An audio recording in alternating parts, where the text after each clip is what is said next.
Bappa's ears and the story of the modak. आज रुचा खूप खुश होती, कारण आज घरात गणपती बाप्पा येणार होते. तिने काल रात्रीपासून आईला आणि आजीला खूप मदत केली होती. बाप्पा आले. रुचाने हळूच त्यांच्या मूर्तीला सुंदर फुलं लावायला मदत केली. बाप्पांना पाहत असताना तिने आजीला विचारले, आजी, बाप्पा इतके मोठे का आहेत?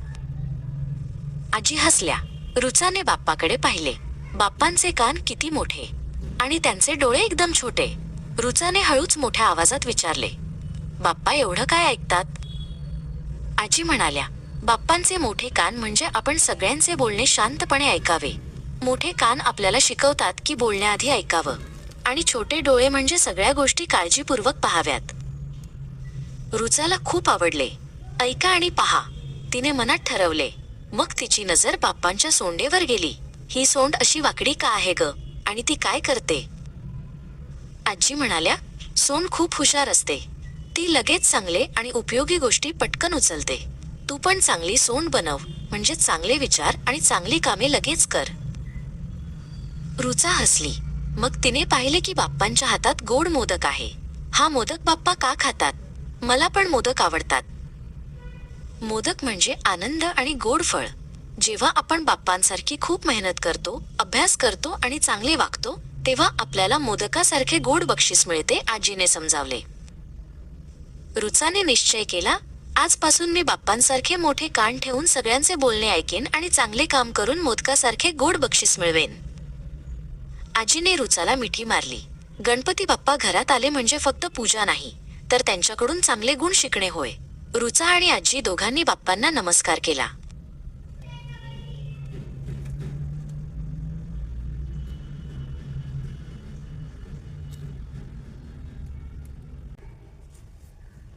गणपतीचा जन्म, निष्ठा आणि आशीर्वादाची कथा.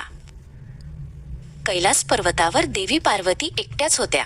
भगवान शंकर तपश्चर्येसाठी दूर गेले होते. पार्वतीला कधी कधी खूप एकटं वाटायचं. त्या म्हणाल्या, माझा सेवक नंदी आहे, पण मला माझ्या स्वतःच्या आज्ञेत राहणारा कोणीतरी हवा आहे, जो केवळ माझा शब्द पाळेल. एके दिवशी पार्वती स्नान करण्यासाठी तयार झाल्या. त्यांनी आपल्या अंगावर लावलेली हळद आणि उटणं एकत्र गोळा केले. त्या मिश्रणातून त्यांनी एक सुंदर तेजस्वी बालक तयार केले. पार्वतीच्या प्रेमामुळे आणि दिव्य शक्तीमुळे त्या मूर्तीत प्राण आले. तो बालक जिवंत झाला आणि त्याने पार्वतीला आई म्हणून हाक मारली. पार्वती अत्यंत आनंदी झाल्या. पार्वतींनी त्या बालकाला प्रेमाने आज्ञा दिली, आजपासून तुझे नाव असेल विनायक. मी स्नानासाठी आत जात आहे. जोपर्यंत मी बाहेर यायला सांगत नाही, तोपर्यंत तू कोणालाही आत येऊ देऊ नकोस. विनायकाने मोठ्या उत्साहाने आणि निष्ठेने होकार दिला. काही वेळातच भगवान शंकर तपश्चर्येतून परतले. ते आपल्या प्रिय पत्नीला भेटायला आत निघाले. दाराजवळ त्यांचा प्रिय सेवक नंदी उभा होता. नंदीने त्यांना सांगितले, महाराज, मातेने स्नान सुरू केले आहे, पण आज दारावर एक नवीन रक्षक आहे. शंकर दाराजवळ पोहोचले, पण विनायकाने त्यांचा रस्ता अडवला. थांबा, माझ्या आईची स्पष्ट आज्ञा आहे, कोणालाही आत येऊ देऊ नका. शंकरांना आश्चर्य वाटले. मी कैलाशचा स्वामी आणि पार्वतीचा पती आहे. तू कोण आहेस? विनायक नम्रपणे म्हणाला, मी आईच्या आज्ञेचे पालन करण्यासाठी इथे उभा आहे. माझ्यासाठी आईची आज्ञा सर्वात मोठी आहे, मग तुम्ही कोणीही असा. शंकरांनी समजावण्याचा प्रयत्न केला, पण विनायक मागे हटला नाही. जेव्हा शंकर आत जाण्याचा प्रयत्न करू लागले, तेव्हा विनायक लढाईसाठी सज्ज झाला. दोघांमध्ये मोठे युद्ध झाले. विनायकाचे शौर्य पाहून सर्व देव विस्मित झाले, कारण तो साक्षात शिवाशी लढत होता.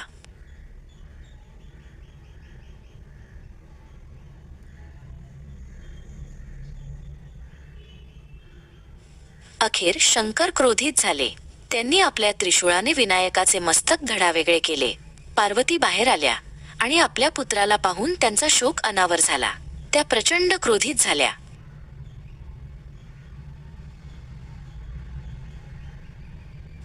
शंकरांना आपली चूक समजली. त्यांनी देवांना आज्ञा दिली की उत्तरेकडे तोंड करून झोपलेल्या पहिल्या प्राण्याचे मस्तक घेऊन या. त्यांना एक हत्तीचे पिल्लू दिसले. शंकरांनी विनायकाच्या धडावर ते मस्तक जोडले. त्याला गणेश हे नाव देऊन आशीर्वाद दिला, सर्वात आधी तुझी पूजा होईल.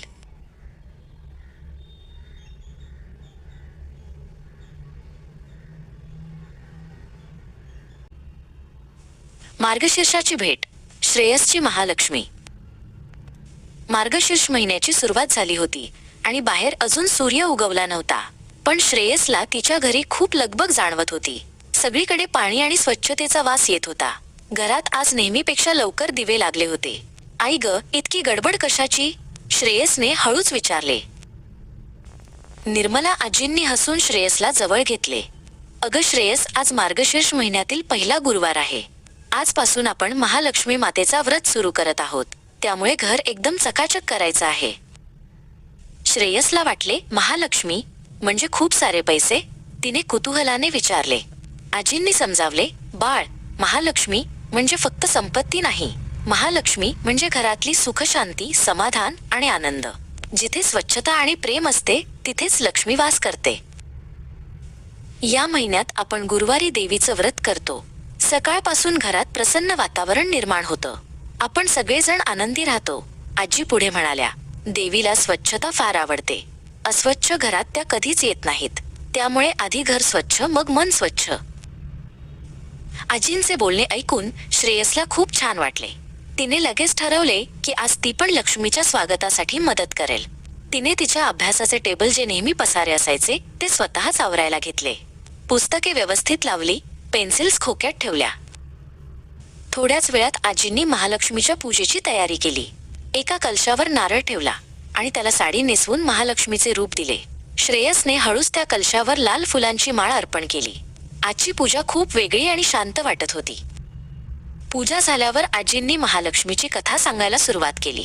ही कथा गरिबीतून आलेल्या एका बाईची होती, जिने कधीही कोणाबद्दल वाईट विचार केला नाही आणि नेहमी आपल्या घरात स्वच्छता ठेवली. तिच्या साधेपणावर आणि आदरावर महालक्ष्मी प्रसन्न झाली. या कथेचा अर्थ काय श्रेयस? आजींनी विचारले. श्रेयसने उत्तर दिले की लक्ष्मी माता फक्त मोठ्या लोकांकडे नाही, तर ज्यांच्या मनात नम्रता आणि स्वच्छता आहे त्यांच्याकडे येते. अगदी बरोबर, आजी म्हणाल्या. आणि महत्वाचे म्हणजे महालक्ष्मीचा प्रसाद सर्वांना वाटायचा. संध्याकाळ झाली. घरात हळदी कुंकवाचा सुगंध दरवळत होता. पूजेजवळ लावलेल्या दिव्यांची छोटीशी ओळ अंधाऱ्या घरात अद्भुत तेज निर्माण करत होती. श्रेयसला खूप शांत आणि आनंदी वाटले. आज फक्त घरच नाही, तर तिचे मन सुद्धा स्वच्छ झाले होते.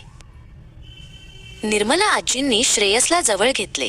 बघ, मार्गशीर्ष महिन्याच्या पहिल्या गुरुवारी महालक्ष्मीने आपल्या घरात किती आनंद आणला. हाच खरा आशीर्वाद. पुढील 4 गुरुवार असेच उत्साहाने व्रत करायचे. श्रेयसने आनंदाने मान डोलावली. आता तिला प्रतीक्षा होती ती पुढच्या गुरुवारची.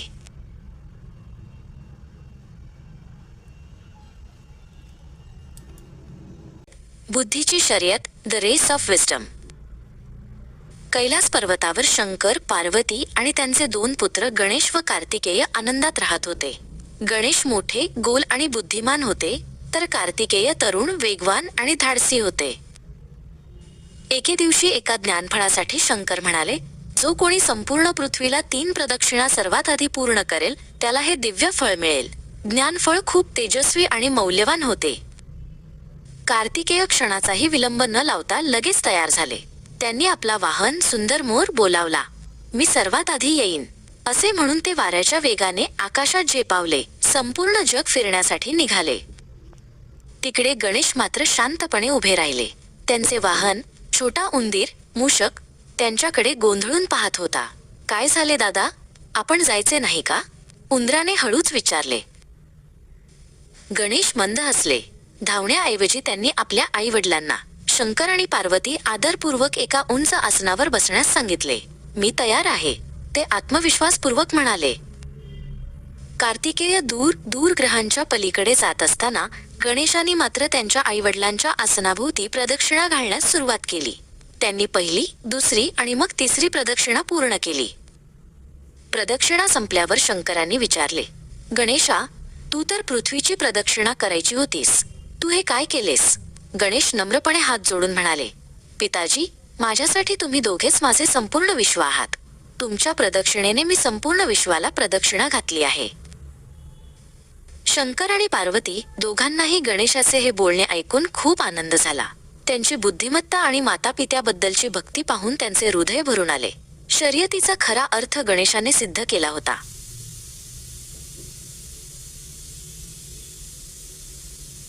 शंकर म्हणाले, गणेशा, तू आपल्या बुद्धीने व भक्तीने हे सिद्ध केले आहेस की मातापिता हेच मुलांचे विश्व असतात. हे दिव्य फळ तुझेच. आणि त्यांनी ते फळ गणेशला मोठ्या थाटात दिले. काही वेळाने कार्तिकेय दमलेले पण अभिमानाने मोरासह परत आले. गणेशला फळ मिळालेले पाहून त्यांना क्षणभर वाईट वाटले, पण गणेशाचे स्पष्टीकरण ऐकून त्यांनाही बुद्धीचे महत्त्व कळाले. मग दोन्ही भावांनी ते ज्ञानफळ वाटून घेतले आणि हसले. रक्षणकर्ता विष्णू आणि छोटा मासा. फार पूर्वीची गोष्ट आहे. या विश्वाचे रक्षक भगवान विष्णू दुधासारख्या पांढऱ्या शुभ्र क्षीरसागरात शांतपणे विश्रांती घेत होते. ते एका मोठ्या शेषनागावर पहुडले होते आणि संपूर्ण जगाकडे प्रेमाने बघत होते. पृथ्वीवर सत्यव्रत नावाचा एक दयाळू राजा राहत होता. तो रोज सकाळी नदीकाठी जाऊन देवाची प्रार्थना करायचा. तो निसर्गावर आणि सर्व प्राण्यांवर खूप प्रेम करायचा. एक दिवस प्रार्थना करण्यासाठी सत्यव्रतने नदीचे पाणी आपल्या ओंजळीत घेतले, पण त्याला पाणी घेताना आश्चर्याचा धक्काच बसला. त्याच्या हातामध्ये एक छोटासा सोनेरी रंगाचा मासा चमकत होता. तो छोटा मासा अचानक माणसासारखा बोलू लागला. तो म्हणाला, महाराज, कृपया मला वाचवा. नदीतले मोठे मासे मला खाऊन टाकतील. मला तुमच्या आश्रयाला न्या. राजाला त्या माशाची दया आली. त्याने आपल्याजवळ असलेला पाण्याचा तांब्या घेतला आणि त्या माशाला हळूच त्यामध्ये सोडले. मासा तांब्यात आनंदाने पोहू लागला. पण दुसऱ्याच दिवशी एक गंमत झाली. तो मासा इतका वेगाने वाढला की त्याला तो तांबा छोटा पडू लागला. मासा म्हणाला, महाराज, मला राहण्यासाठी दुसरी जागा द्या. राजाने त्या माशाला बागेतील एका मोठ्या तलावात नेले. पण काहीच वेळात मासा तलावापेक्षाही मोठा झाला. तो इतका मोठा झाला की त्याला हलणेही कठीण झाले. राजाने शेवटी त्या माशाला विशाल समुद्रात नेऊन सोडले. समुद्रामध्ये जाताच माशाने खूप मोठे रूप घेतले. राजाला आता समजले की हा कोणताही साधा मासा नाही. अचानक त्या माशाच्या शरीरातून प्रकाश पडला आणि तिथे साक्षात भगवान विष्णू प्रकट झाले. विष्णुदेवांचे हे सुंदर रूप पाहून राजाने त्यांना मनोभावे नमस्कार केला. विष्णुदेव म्हणाले, सत्यव्रत, तू दयाळू आहेस. लवकरच पृथ्वीवर एक मोठा महापूर येणार आहे. तू एक मोठी नौका तयार कर आणि सर्व जीवजंतूंचे रक्षण कर. काही दिवसांनी खूप पाऊस पडला आणि सगळीकडे पाणीच पाणी झाले. पण विष्णुदेवांनी मोठ्या माशाचे रूप घेऊन त्या नौकेला सुरक्षित ठिकाणी नेले. जगातील सर्व प्राणी वाचले. जेव्हा पाणी ओसरले तेव्हा सर्व जग पुन्हा सुंदर दिसू लागले. राजाने विष्णुदेवांचे आभार मानले. विष्णुदेवांनी दाखवून दिले की प्रत्येक लहान जीवाचे रक्षण करणे हेच सर्वात मोठे पुण्य आहे.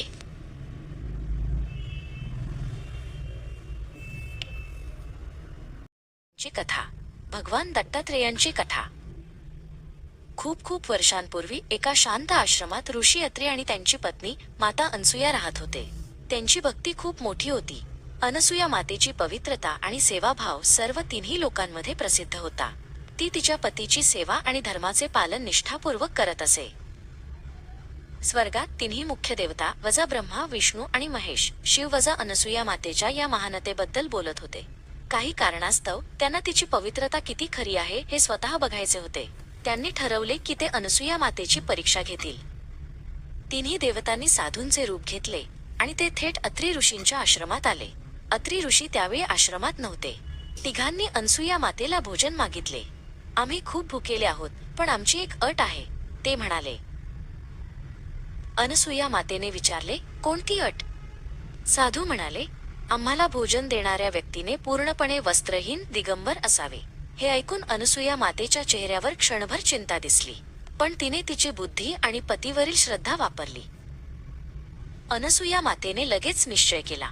तिने डोळे मिटले आणि मनात प्रार्थना केली, माझ्या पतीवरील माझी भक्ती खरी असेल तर हे महान साधू लहान बाळे बनू दे.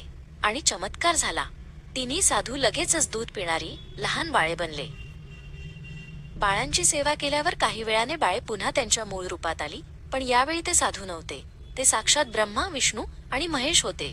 त्यांनी अनसूया मातेला तिच्या पवित्रतेसाठी आशीर्वाद दिला. तुझ्या भक्तीमुळे आम्ही खूप प्रसन्न झालो आहोत, देवता म्हणाले. वरदान माग. अनसूया मातेने वरदान मागितले की या तिन्ही देवतांनी तिच्या मुलाच्या रूपात जन्म घ्यावा. लवकरच तिला एक अद्भुत पुत्र झाला, ज्याचे शरीर एक पण डोके मात्र 3 होते. हे होते भगवान दत्तात्रेय. दत्तात्रेय मोठे झाल्यावर खूप ज्ञानी झाले. ते लोकांना ज्ञान देत, पण त्यांचे सर्वात महत्वाचे शिक्षण होते वजा गुरु कुठेही मिळू शकतो. दत्तात्रेयांनी 24 गुरु निवडले जे सामान्य मानवांना दिसत नव्हते. त्यांनी जगाकडे गुरु म्हणून बघायला सुरुवात केली. त्यांचा पहिला गुरु होता पृथ्वी. पृथ्वी कोणताही स्वार्थ न ठेवता सगळ्यांचे ओझे वाहते आणि शांत राहते. तसेच पाणी वाजा पाणी नेहमी स्वच्छ आणि शांत राहून प्रगती करत राहते. दत्तात्रेयांनी पृथ्वीकडून सहनशीलता आणि पाण्याकडून निर्मळता शिकली. वारा हा त्यांचा आणखी एक गुरु होता. वारा कोणत्याही गोष्टीला चिकटून न राहता सगळीकडे फिरतो आणि स्वातंत्र्य शिकवतो. दत्तात्रेय म्हणाले, ज्ञान हे फक्त मंदिरात किंवा पुस्तकात नाही, ते तुमच्या सभोवतालच्या प्रत्येक गोष्टीत आहे. फक्त ते बघायला शुद्ध डोळे आणि ऐकायला शांत मन हवे.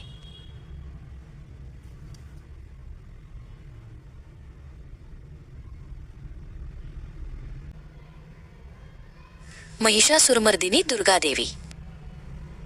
फार पूर्वी महिषासूर नावाचा एक अतिशय शक्तिशाली राक्षस होता. त्याचे शरीर अर्ध मनुष्य आणि अर्ध रेडा म्हैस असं होतं. तो त्याच्या क्रूर आणि प्रचंड शक्तीमुळे सर्वत्र भीतीचे वातावरण निर्माण करत असे. तो लोकांचा अतिशय छळ करत असे.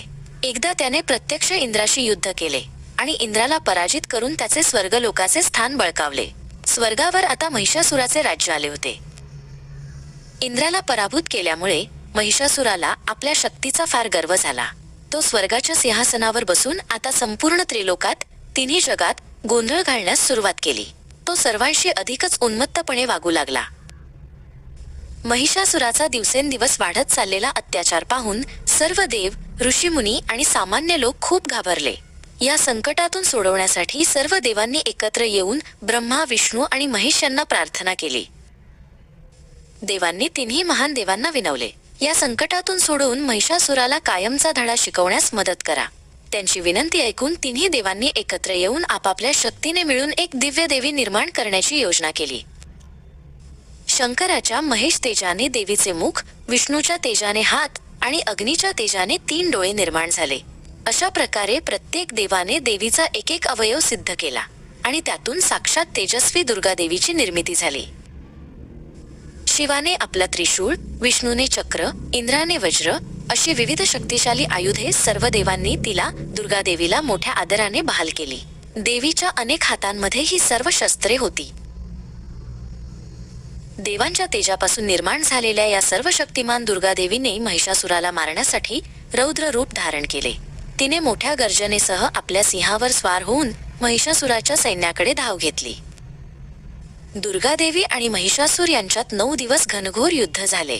महिषासूर कधी रेड्याचे तर कधी सिंहाचे रूप घेऊन आला, पण देवीच्या शक्तीपुढे त्याचे सर्व सामर्थ्य अपुरे पडले. अखेरीस दुर्गादेवीने आपल्या त्रिशूळाने महिषासुराचा वध केला. महिषासुराचा वध केल्यामुळे दुर्गादेवीला महिषासुरमर्दिनी, महिषासुराला मारणारी म्हणू लागले. या महान प्रसंगाची आठवण म्हणून आपण दरवर्षी मोठ्या उत्साहात नवरात्रीचा उत्सव साजरा करतो.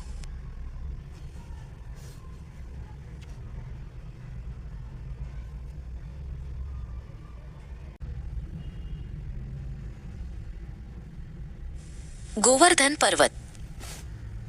शीर्षक: गोवर्धन पर्वत. गोकुळात सगळेजण आनंदाने राहायचे. बालकृष्ण सगळ्यांचा लाडका होता. गोकुळात एक मोठा हिरवागार सुंदर पर्वत होता. त्याचे नाव गोवर्धन. तो गोकुळातील सगळ्यांना खूप महत्वाचा वाटायचा. दरवर्षी गोकुळातील लोक इंद्रदेवाची पूजा करायचे, कारण इंद्र पाऊस देतो. पण एकदा इंद्रदेवाला खूप गर्व झाला. तो म्हणाला, मी नसतो तर यांचे जीवनच चालले नसते. श्रीकृष्णाला हे समजले, कारण त्याला सगळ्यांच्या मनातले माहीत असते. श्रीकृष्ण सगळ्यांना म्हणाला, अरे, आपल्याला पाऊस गोवर्धन पर्वतामुळेच मिळतो. तोच आपले घर आहे. आपण त्याची पूजा करूया. सगळ्यांना श्रीकृष्णाचे बोलणे खूप आवडले. त्यांनी इंद्राची पूजा सोडून गोवर्धन पर्वताची पूजा सुरू केली. त्यांनी गोवर्धनाला सुंदर फुलांनी आणि मिठायांनी सजवले. हे बघून इंद्रदेवाला खूप राग आला. माझी पूजा थांबवली, आता मी यांना धडा शिकवतो. लगेच मुसळधार पाऊस सुरू झाला. ढग गडगडू लागले. नदीचे पाणी वाढू लागले. सगळे गोपागोपी घाबरले आणि धावत श्रीकृष्णाजवळ आले. श्रीकृष्ण हसला आणि म्हणाला, घाबरू नका. ज्या गोवर्धन पर्वताची तुम्ही पूजा केली तोच आपल्याला वाचवेल. चला, आपण संघटित होऊया.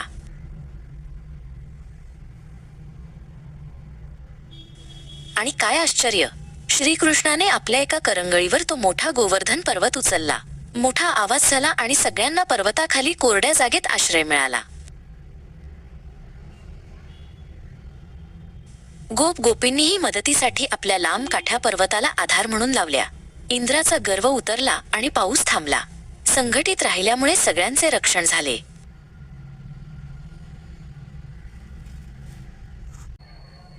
जशी दृष्टी तशी सृष्टी. एकदा भगवान श्रीकृष्ण आपल्या निवासस्थानावर होते. त्यांच्या समोर धर्मराज युधिष्ठिर आणि दुर्योधन बसले होते. श्रीकृष्ण म्हणाले, राजकुमारांनो, मला तुमच्या मदतीची गरज आहे. आपल्या राज्यात एक मोठा यज्ञ करायचा आहे. श्रीकृष्ण म्हणाले, युधिष्ठिरा, तुला एक विशेष कार्य करायचे आहे. संपूर्ण राज्यात फिरून एक अशी व्यक्ती शोध जी सर्वात जास्त दुष्ट, वाईट आहे. मग श्रीकृष्ण दुर्योधनाकडे वळून म्हणाले, आणि दुर्योधना, तुलाही एक कार्य आहे. तू संपूर्ण राज्यात फिरून एक अशी व्यक्ती शोध जी सर्वात जास्त सज्जन, चांगली आहे. तिला आपण सत्कार करू. दोन्ही राजपुत्र आपापल्या कार्यासाठी निघाले. युधिष्ठिर निघाला वाईट माणूस शोधायला. तो प्रत्येक रस्त्यावर, प्रत्येक घरात गेला. त्याला अनेक लोक भेटले.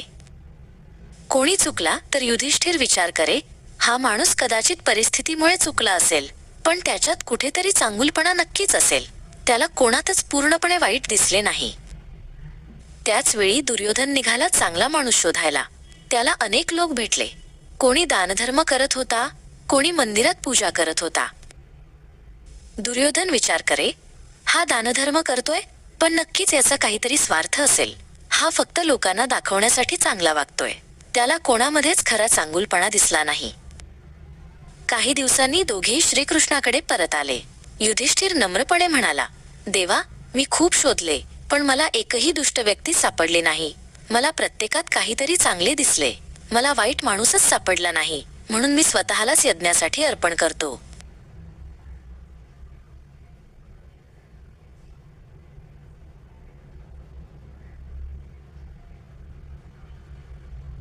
मग दुर्योधन हसत म्हणाला, मी संपूर्ण राज्य पालथे घातले, पण मला स्वतः व्यतिरिक्त कोणीही सज्जन दिसला नाही.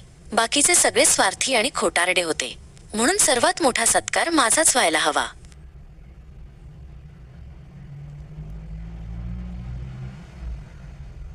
श्रीकृष्ण हसले आणि म्हणाले, युधिष्ठिरा, दुर्योधना, तुम्ही तुमच्या स्वभावाप्रमाणे पाहिले.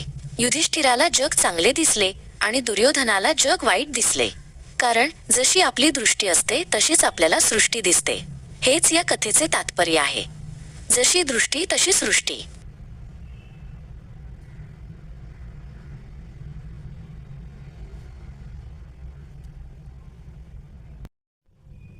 माणसातील देव. एका गावात एक चर्च होते. एक दिवस नदीला पूर आला. पाणी गावात गुडघ्यापर्यंत आले. चर्चच्या फादरना न्यायला एक जीप आली. माणसे म्हणाली, फादर चला, बहुतेक पाण्याने सगळे वाहून जाईल. फादर म्हणाले, मला माझा येशूच येऊन वाचवेल. जीप निघून गेली. नंतर पाणी वाढल्यानंतर एक बोट आली. बोटीतील लोक फादरना न्यायला आले. फादरने नकार दिला. पाणी इतके वाढले की फादरना चर्चच्या छप्परावर जावे लागले. मग एक हेलिकॉप्टर वरतून घिरट्या घालू लागले. त्यातून एक दोर आला. हेलिकॉप्टर मधले लोक म्हणाले, फादर आता तरी दोर पकडा आणि जीव वाचवा.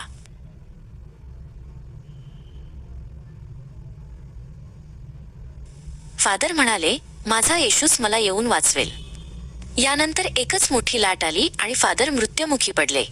स्वर्गात गेल्यावर त्यांनी येशूला विचारले, मी इतकी प्रार्थना केली, पण तू मला वाचवले नाहीस.